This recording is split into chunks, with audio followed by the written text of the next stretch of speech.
Hello students of class 12th math बच्चे, जैसे कि आपका chapter number 2 inverse trigonometric function continuity में है। ठीक है, जिसमें बेटा ये आपको फंक्शन दिए गए हैं, ये फंक्शन की डोमेन है और ये इनकी रेंज है। ठीक है, ये मैंने आपको प्रीवियस लेक्चर में सारे का सारा करवाया था और मैंने आपको ये भी समझाया था कि जो फंक्शन की डोमेन है वो एक मैथमेटिकल नंबर में होगी और जो रेंज है वो हमेशा एंगल्स में होगी। ये मैंने आपको करवाया था। ठीक है, तो आज बेटा हम क्या करेंगे इसके, तो अब देखो बेटा मैं आपके ना क्वेश्चंस उठाने जा रही हूँ इसके। सबसे पहला आपका क्वेश्चन है find the principal value of sine inverse -1। आपने साइन इनवर्स -1 की वैल्यू निकाल के जो है देनी है कि आप इसको कैसे निकालोगे। आधे बच्चों की कन्फ्यूज़न कि ma'am how to find this. ठीक है, सबसे पहले ना आपको ये पता होना चाहिए, फंक्शन के बारे में थोड़ी सी इन्फॉर्मेशन होनी चाहिए। मैंने वैसे आपको करवाया है, लेकिन थोड़ा सा मैं आपको और बता देती हूँ। ठीक है, होता क्या है, जैसे ना एक फंक्शन एक मशीन की तरह है। आपको पता है ना, फंक्शन में आप जो भी डोमेन डालोगे आपको उसी तरह की रेंज निकल के आएगी। ये होती है डोमेन। ठीक है, डोमेन होती है और ये होती है रेंज। इसको रेंज बोला जाता है। इसको क्या बोला जाता है? रेंज। ठीक है, इसको क्या बोला जाता है? डोमेन। इसको क्या बोला जाता है? रेंज। ठीक है, और जो डोमेन होती है वो हमेशा मैथमेटिकल नंबर में होगी। ठीक है, वो क्या होगी? हमेशा मैथमेटिकल नंबर में होगी। क्या? डोमेन। और जो रेंज होती है वो आपकी होती है कौन से में? किसी एंगल वगैरह में। ठीक है, जो डोमेन होगी वो आपकी होगी एक मैथमेटिकल नंबर में और जो रेंज होगी वो हमेशा आपकी होगी एक एंगल की फॉर्म में। ठीक है, तो मुझे क्या करना है, मुझे प्रिंसिपल वैल्यू निकाल के बतानी है। किसकी? साइन इनवर्स -1 की। इसकी मुझे प्रिंसिपल वैल्यू निकाल के बतानी है। ठीक है, find the principal value of sine inverse -1, यानी कि आपको अंदर मैथमेटिकल नंबर दिया गया है, यानी कि आपको फंक्शन की डोमेन तो दे दी गई है, आपको फंक्शन की रेंज पूछी गई है कि इसकी रेंज क्या होगी, यानी कि आपने इसका आंसर एंगल में निकाल के बताना है कि क्या होगा। तो आपको ना इसके लिए आप आंसर अपनी मर्जी से निकाल सकते हो, कोई भी आंसर आ गया। इसके लिए आपको जाना पड़ेगा इधर, आपको साइन इनवर्स फंक्शन को देखना पड़ेगा। डोमेन आपकी -1 से 1 के बीच में है, तो ये बाकी आपकी डोमेन -1 दी हुई है और डोमेन -1 हो सकती है। ठीक है, तो जो रेंज है उसका आंसर क्या आना चाहिए? -90 से लेके 90 डिग्री के बीच में आना चाहिए, यानी कि मेरा जो इसका आंसर आएगा, ठीक है, वो -90 से 90 के बीच में आएगा। तो यहाँ पे आपने लिखना है, क्या लिखना है? ठीक है, आपने यहाँ पे लिखना है कि जो y आएगा मेरा, ठीक है, जो मेरा y आएगा वो -90 से लेके 90 डिग्री के बीच में आएगा। ठीक है, कि वो -π/2 यानी कि 90 डिग्री से -90 डिग्री से 90 डिग्री के बीच में आएगा। ठीक है, तो अब देखो बेटा, आपने इसको करना कैसे है, स्टेप बाय स्टेप इसको आराम से देखना और आराम से समझना। ठीक है, सबसे पहले आपने क्या करना है, साइन इनवर्स -1 को किसके इक्वल ले लेना है? आपने y के इक्वल। ठीक है, साइन इनवर्स -1 को आपने किसके इक्वल ले लेना है? y के इक्वल ले लेना है। ठीक है, y के इक्वल लेने के बाद आपने -1 यहीं पे पड़ा रहने देना है। ठीक है, -1 यहीं पे पड़ा रहने देना है और साइन इनवर्स है ना वो उधर जाके विदाउट इनवर्स हो जाएंगे। ठीक है, तो ये क्या आ जाएंगे? साइन y आ जाएंगे। ठीक है, मैंने क्या बोला, सबसे पहले आपने इसको साइन इनवर्स -1 को y के इक्वल रख लेना है। फिर जो ये फंक्शन आपने विदाउट करना है इन्वर्स, आप यहाँ पे इन्वर्स नहीं चाहते तो यहाँ से फंक्शन को उठाओ तो फंक्शन को इधर वाली तरफ लगा दो, साइन y। अब -1 कितने डिग्री के ऊपर होता है? साइन की वैल्यू -1 कितने डिग्री के ऊपर होगी? साइन 1 कितने डिग्री के ऊपर होगा? 90 डिग्री के ऊपर। तो साइन -90 डिग्री के ऊपर क्या होगा? -1 होगा। ठीक है, तो इधर आपने साइन y कर लिया।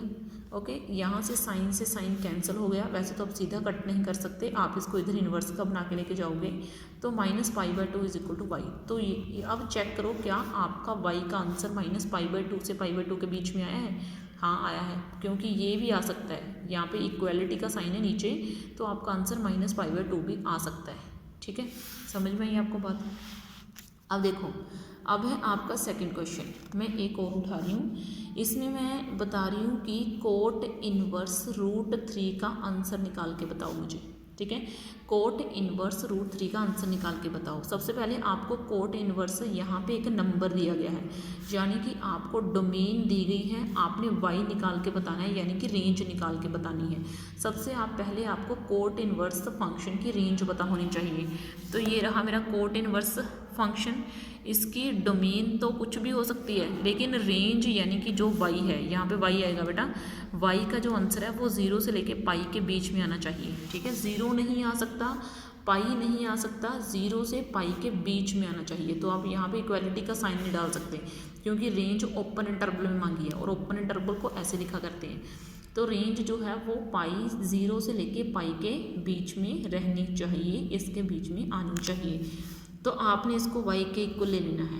कोट इनवर्स रूट 3 को आपने y के इक्वल ले लेना है, रूट 3 को इधर ही पड़ा रहने देना, और ये कोट इनवर्स उधर जाके विदाउट इनवर्स यानी कि कोट बन जाएंगे, यानी कि कोट y बन जाएंगे।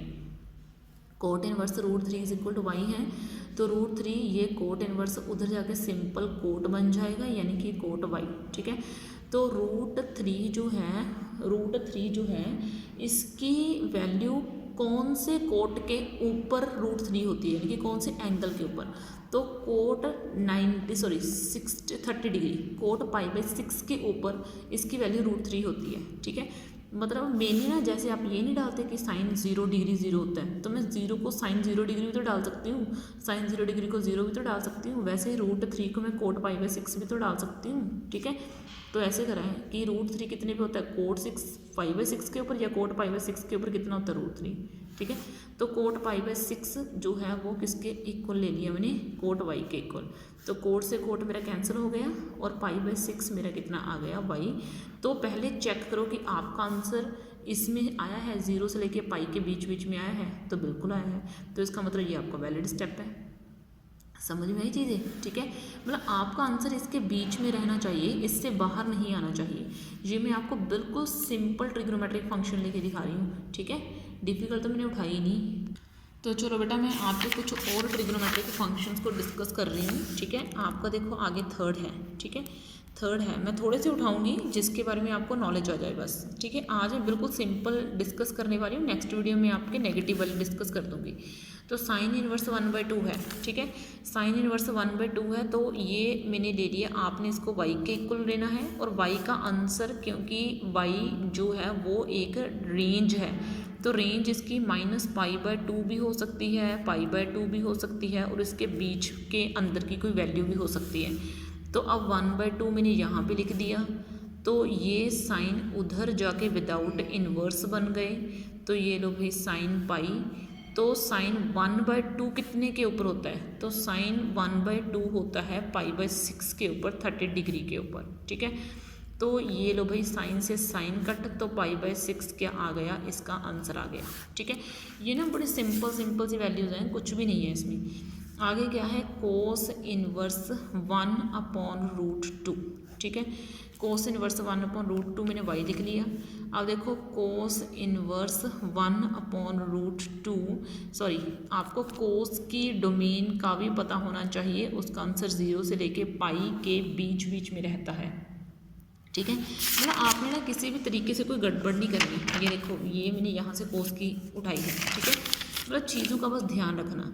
तो अब 1/√2 तो यहाँ पे रह गया, और कोस ये इधर जाके क्या बन गया, y।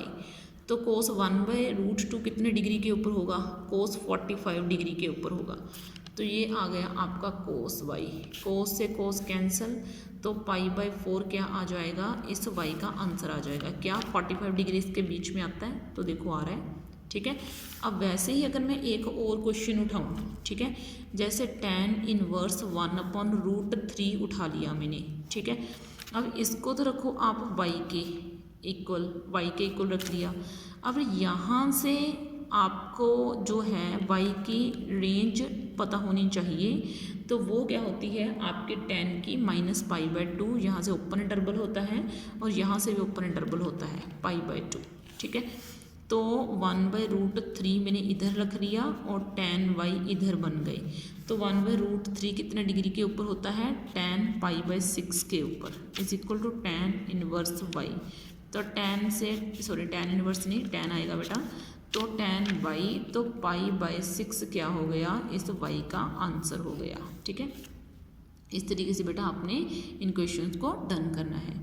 और आपको ना मैं अगली नेक्स्ट क्लास में स्पेशल केस करवाने वाली हूँ। एक तो कोस का, कोस अगर नेगेटिव का आ जाए तो, अगर सीकेंट नेगेटिव का आ जाए तो। ठीक है, इन दोनों का मैं आपको स्पेशल केस करवाने वाली हूँ। एक अगर कोट नेगेटिव का आ जाए, ठीक है, अगर कोट में नेगेटिव वैल्यू आ जाए, साइन नेगेटिव आए चलेगा, लेकिन अगर ये तीनों नेगेटिव आ जाएं तो इसके लिए हमें कुछ चेंजेस करने पड़ेंगे। नेक्स्ट क्लास में मैं आपको ये करवा के ये चैप्टर डन करवा दूँगी। ओके बेटा, थैंक यू देन।